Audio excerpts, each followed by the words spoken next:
Hey guys, this is Adam, and I am here with Kat Peters. We've got another great episode for you. Today, we're going to talk about controlling only what you can control.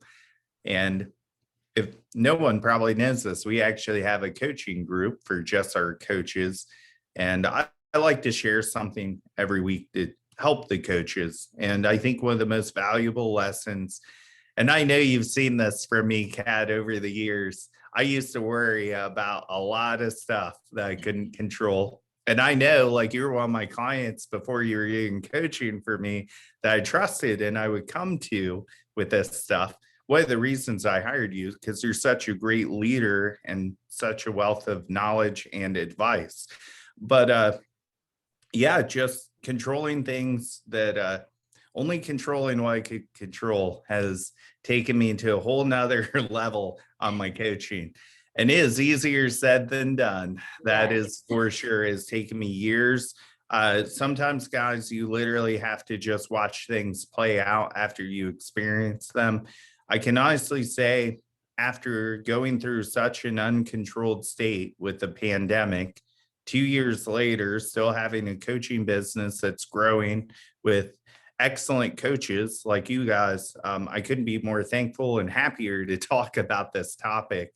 So, yeah, let's dive in. Yeah, absolutely. I mean, the thing is, though, I think we all struggle with that. We all struggle with this focusing and staying on like the realm of things that are actually possibly controllable by us. I think, of course, there's a sense of stability and security and be able to control as many variables as possible. And nobody is comfortable with existing in that like gray area. That flow state is kind of what I call it, where you're just like embracing the chaos that is life and just being like, well, all I can do is just go down this stream and hope for the best. So I think, it's kind of like, give yourself a little slack, Adam, because it's literally something that everybody struggles with. And I think it's a lifetime struggle, no matter how aware you are or how much like what you can control and what you can't, or how comfortable you are with being uncomfortable. I think we all are still going to inevitably just struggle with that as part of the human experience, and it kind of sucks, but it's life, right? Yeah, But yeah, I mean, this is a great topic because it really does tie into not only life, but competitions and fitness and all that stuff, diet goals, physique goals, because it's really easy for those outside influences to seep into your everyday reality and focus on the wrong things sometimes. absolutely. Yeah, when you mention, you know, this tying into competition, one thing that really rings a bell are my clients who compare themselves to other athletes constantly. And oh, I just found out so and so is doing my show. What am I going to do?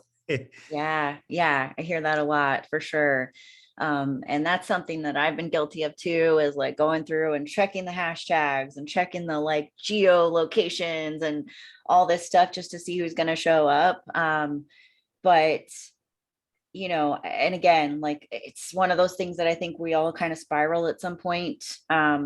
But a quote that I'm reminded of whenever that happens is comparison is the thief of joy. And that's true. It's, you got to stay in your lane and focus on what you can do. And I think an important thing to remember, not only as a competitor, in any level, but even just in life, is that we can't, part of something that's not in the circle of our immediate control is the outcome. You can't get married to the outcome. I tell my clients this all the time, like, don't get married to a particular show or a particular result or a particular outcome, because you can't control that. You don't have any ability to control it. You can influence it, but you cannot control it. There's no switch that you can flip that's going to make things go in your favor or not. All you can do is be responsible for your actions and your thoughts and your feelings, which is hard because that stability and that security of thinking that things are going to go a certain way, it just, it's uplifting if you think that you can predict the future. But, at the end of the day, not many of us can predict the future to be able to know that like, this is going to go this way. And so Mhm. focusing on that outcome, focusing on those results it can almost take the fun out of things because you're just so caught up in, I have to do this particular thing or place this particular way, or this whole thing was for nothing and it sucks. And that it really takes the joy out of it. It takes the fun out of everything when you're not willing to just kind of be in the moment and, like I said, like live in a flow state, live in like embrace the chaos a little bit and just go with it and see where it takes you and see what happens. Mhm. Um, I'm a big believer. I know I'm going off on a tangent here, but I'm a big believer that, you can get something out of every situation. Not to like, bypass painful emotions and events and things like that, but there's something to be gained out of every experience, especially with competitions. There is definitely something to be gained out of that. So even if you placed last, there is something that you can take out of that was positive, even if it's just out of the prep and not out of the show. Like, don't get married to results. Yeah, absolutely. I think that could even go like post Super Bowl, like the Bengals made it to the Super Bowl. Like that's pretty damn good. And Yeah. whether, people are going to talk crap on how they lost, it's out of their control. But, they beat every other team that wasn't there.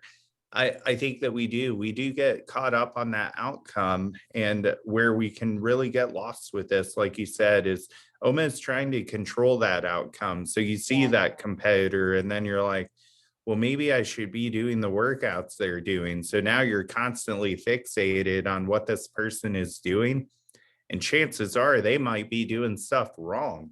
They just happen to have like really good genetics, or maybe they're doing something that they're not necessarily talking about, whether it be a drug or Yeah. some kind of compound that you're not doing. So you really can't apples and apples compare yourself to somebody, and you can really go down the rabbit hole and spend a lot of calories and a lot of energy. They're precious during prep on trying to fix that outcome somehow strategically just by studying it and taking your attention off yourself. And that almost becomes a self-fulfilling prophecy, right? Is when now you've spent all your time watching your competitor's Instagram, where maybe now you're taxed on energy and you're not weighing your food correctly anymore because you're putting so much energy into what someone else is doing. So, I can think of multiple times where, I've maybe been fixated on something that I thought would destroy me, or just maybe was worse news than it really was, but I made it bad news because I fixated on it.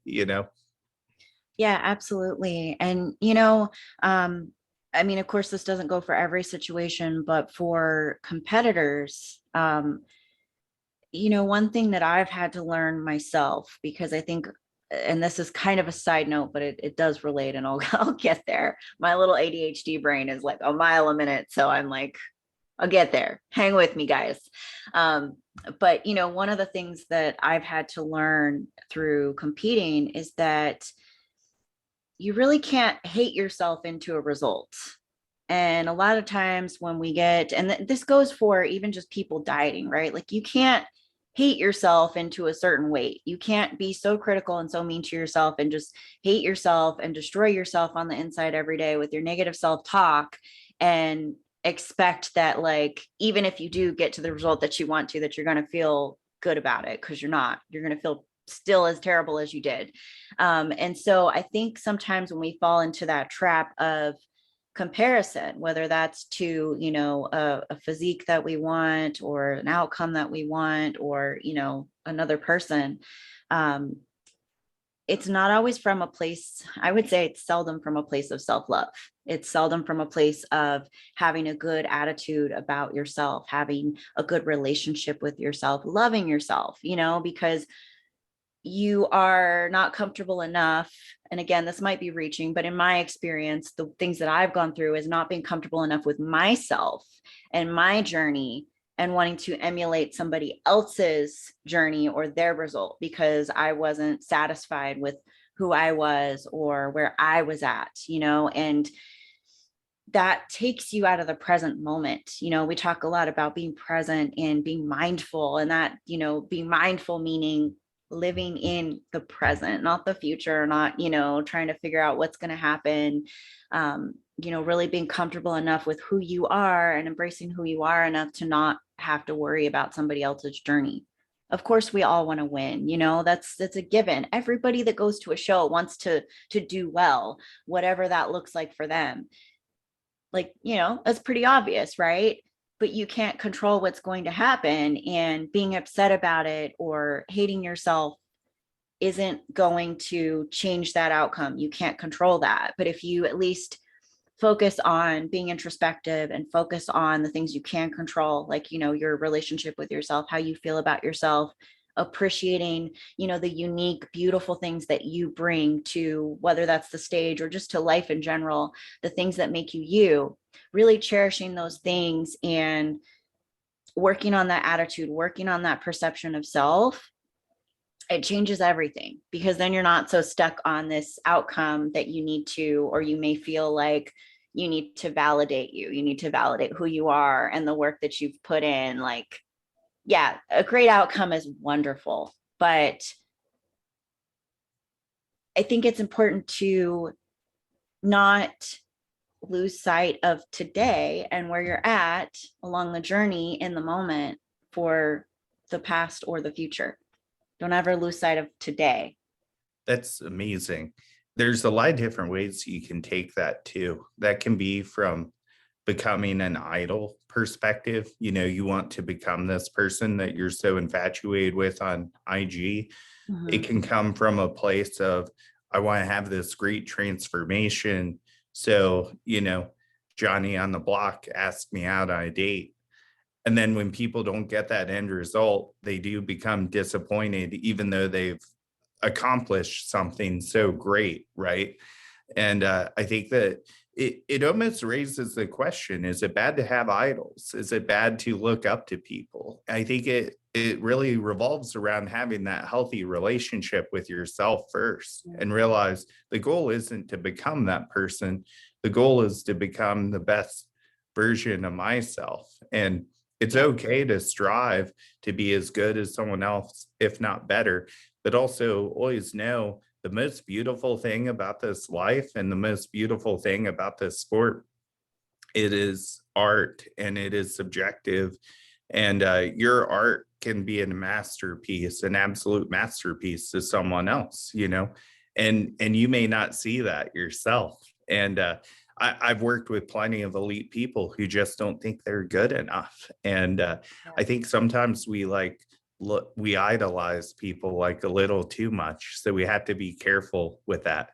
Yeah, absolutely. I think, I think it becomes unhealthy when we get to a point where, like, we are envious and we want to be somebody different. When you're getting to that point of, like, almost escapism from your reality and who you are, that's when it's unhealthy. I think it's totally fine, when you have people that you look up to because they have attributes that you admire and that you want Yeah. to develop in yourself. Like, cool, awesome.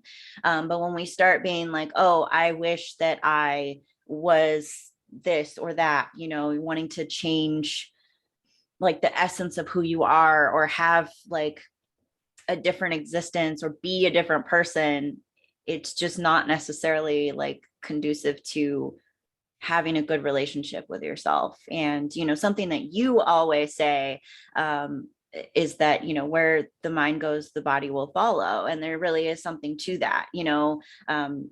Stressing yourself out and hating yourself along the journey is not going to make for a very fulfilling journey. And that's sometimes where it's a good time to just pause and reevaluate your priorities and, see if what you're doing is genuinely in your best interest. Because if you're Mhm. not in a good mindset, your heart isn't in the right place, like there's nothing wrong with pausing and regrouping and then continuing the journey when you are in a place where it's not going to hurt you and break you down.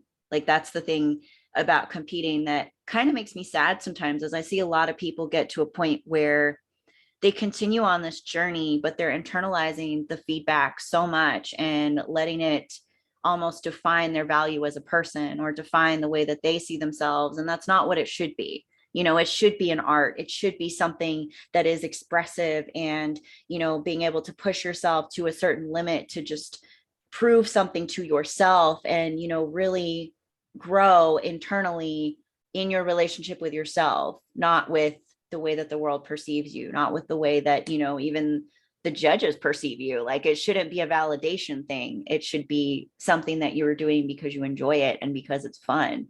And I might have just triggered a whole bunch of people because they're going to be like, wait a minute, like what? I get it. I've been there. I say this stuff because I've been there and I've been in that journey before where I've had seasons where the whole time I was just so critical of myself and so, oh, I don't look good enough. Oh, I hate the way that I look. Oh, I'm fat. Oh, I'm this. Oh, I'm that. Just negative self-talk 24/7. And, kind of being in a longer off season and stepping away from that, like I realized a lot. And I think being in the pandemic too, having to be by myself a lot, I've had to like get comfortable with who I am, right? I'm not around people. I got to like really work on me and my relationship with myself and realizing that you cannot hate yourself into an outcome Mhm. regardless, because even if you get to that outcome, those feelings are not going to change until you address what the actual problem is, the thing that you can control, your relationship with yourself. There's so many webs that, we sometimes look for other people to fix our happiness and maybe other things. And it really does revolve around, what can I do to make my life better and maybe directly affect the people around me. And, I love to dig in when my clients have marital problems or anything like that. Not saying they're doing anything wrong, but when you're hungry at night, are you expecting your husband to react a certain way that he's not reacting? And you have to understand he's non-contest prep too. So we can't expect him to react the way you think he maybe should. And that's always a great discussion to have. So then there's expectation. When I feel this way, I would like you to react this way if you can think about it. Yeah. Because this And is what I need. exactly. And that goes back to the whole, circle of control thing, right? Like we can't control other people, we can't control their reactions, but we can influence it by communicating clearly and saying like, hey, when this happens, this is how I feel, because we got to bring Mhm, it back to the I, because that's what you can control. What kind of compromise can we come to and communicate clearly? Because at the end of the day, that's all you can do. And it's a lot to unpack, and I think that's mhm, why sometimes we tend to focus on other people and focus on outcomes, because I would dare to say one of the hardest things in life is to confront yourself and confront the things that you've been through and confront those thoughts, those traumas, those even if there's not necessarily trauma there, just being able to confront who you are as a person and why you perceive things the way that you do sometimes is one of the most painful and scary things that a person can do, mhm. period. And so a lot But of people shy away from that because they're like, nope, I don't like that. It's not comfortable. I'm not going to do it. it's so cool once you do it though, because you just Oh, yeah. have to sit down and ask yourself, how did I handle that situation? Could I have handled it better? And I don't I don't get to sit down and do that too often. And that's not me being high and mighty and say I do everything correctly. But a few weeks ago, I literally had to say, yeah, that didn't go as well as I I probably should have handled it, but at the time it seemed like the right response. And the important thing is not to fret on it and beat yourself up about, but at least make that valid. And then also, you always have the opportunity to do a redo, or at least say, hey, I was thinking about that and I didn't react the way I maybe should have, but I did at the time, maybe because of this. Maybe it was early in the morning and I should take more time to process it, but I wanted to get back to you right away, things Yeah. like that. And Yeah, I think that absolutely. that's important. I've done this 20 years and I still sometimes will reevaluate something and say, hey, you know what? As I was thinking about this, I have a better idea now. Yeah, yeah, absolutely. I mean, it comes down to, and like in regards to the self-reflection, like again, as I mentioned, like don't lose sight of today for the past or the future.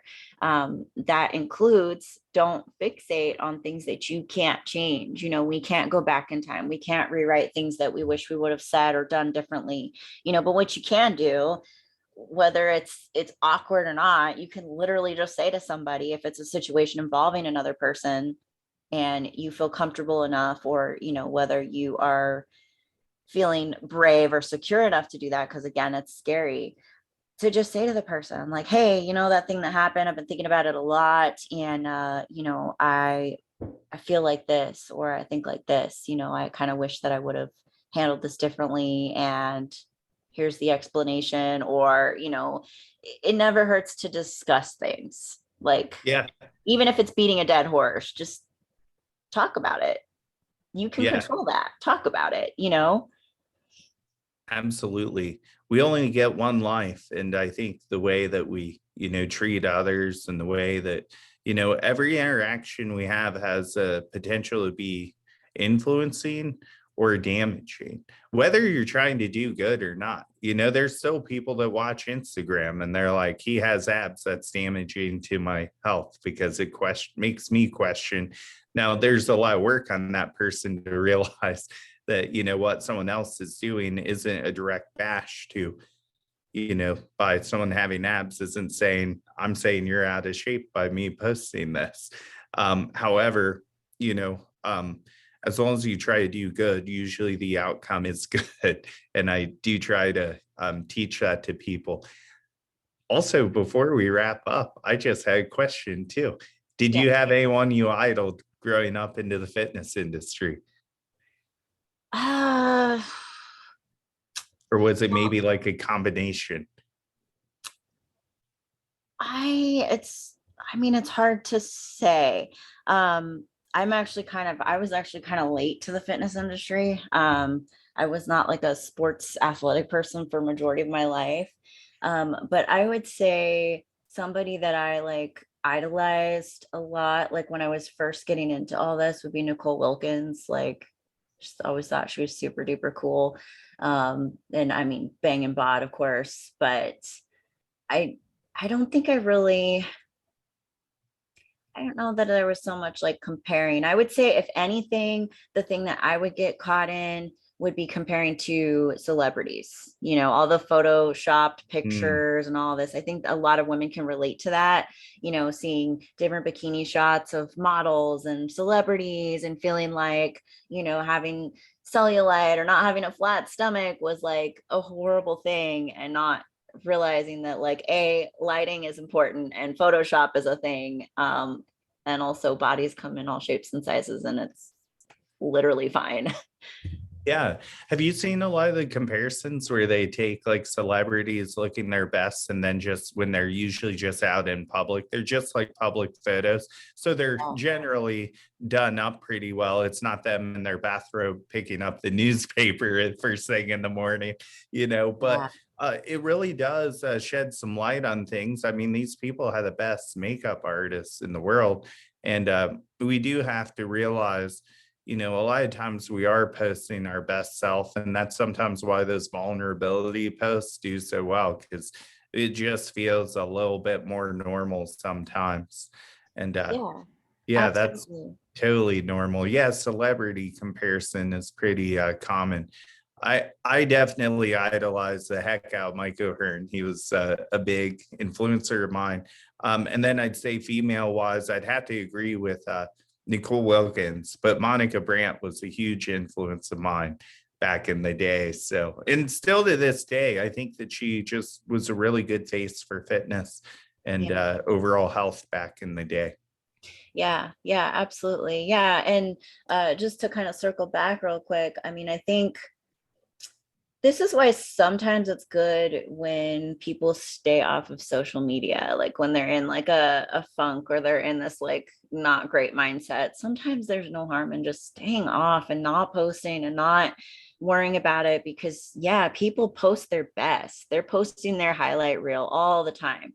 And so, you're kind of making an unconscious decision to immerse yourself in, this environment where you may not feel like you're good enough, because you're surrounding yourself with people that, if you are comparing yourself to the people that you're surrounding yourself with, virtually or otherwise, not the healthiest place to exist. And if Mhm. you know that you're in that headspace, like, just don't go on social media. It's Yeah. okay. It's okay if people don't see you, I think that social media should always feel good about posting. And if you're always feeling good about what you're posting, likely it's authentic. At the point where you're starting to question, should I post it? That's probably the point that you shouldn't. And, I see a lot of people who do that. And I imagine they're running around their house anxious about, oh, what's the next notification going to be? Is it going to be applause or thumbs down? And I Yeah. never want anyone to go through that. I think also other people worry about, is my content good enough or important enough? And remember, you don't have to be the biggest expert in the fitness community to post something. There's still people that talk about drinking a gallon of water a day every week on their social media, and it just seems to never get old. And sometimes people just need to hear those simplistic dieting tactics that are maybe what ultra influencers find as important. Yeah, yeah, absolutely. But I mean, even coming down to like who you follow, um, like I've told clients before when they're like, oh, I just, I'm feeling really insecure, I'm having like bad body image days. Um, sometimes I've had those conversations with clients where I'm like, look, Instagram has a mute button. Just go and mute all of those people, make your feed dogs and memes. Okay. Hmm. Like, and you will have a great time on social media. If you can't get off of social media, just mute everybody. And like, so be it. If your friends don't get comments and likes from you, who cares? Because you need to prioritize yourself. And dogs and memes will make you feel good. So Hmm. even make a whole other separate account where maybe you're not following all these people, whatever you need to do. Like, it should never make things worse. Social media is supposed to be entertainment. It's supposed to be for a good time, not I not was junk. just to suggest that second account is great. That second account for me has became TikTok, actually, since not many Yes. people follow me on there. This podcast might ruin that, but it's my feed is generally dogs and funny stuff, and a couple just people who act up in public. Some people call them Karens, but I kind of disagree with that, because then you just really set a bad standard out there to say anyone with this name's horrible. Right. It's not really a good way to go about things, but people listening would understand that more probably if I explain it that way. But yeah, it's been good to have TikTok. Yeah, I agree. I kind of I mean, I do definitely stick more to like meme pages on Instagram. But TikTok is just like usually a good time. It's usually a Yeah, good time. usually is. Do Yeah. you have anything you want to add for closing today? No, I mean, that's pretty much it. It's just, you guys have to remember that it's okay to want to control other people and other situations. That's a very human, natural instinct. It comes down to security and stability, which is, what we're wired to seek. But at the end of the day, you have to remember that that's not something that you can control. And it's going to be uncomfortable to recognize that. It's going to be uncomfortable to let yourself go and go with the flow and be like, okay, I cannot control this. So why am I wasting my energy focusing on it? It's easier said than done. And for that reason, it takes practice, and it may be lifelong practice for most people. I would say, if not everyone, it's going to be lifelong practice.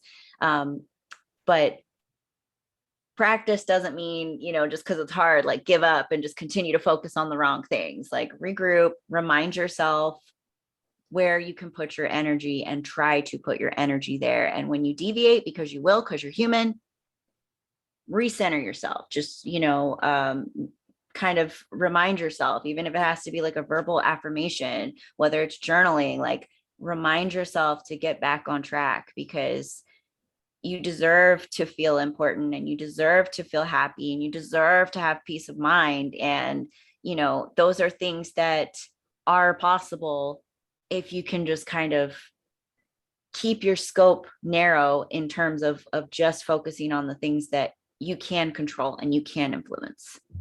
Absolutely. That got me thinking about how Fran taught me how to do a SWOT for a business, essentially, which Oh, is the yeah. strengths, assets, weaknesses, threats.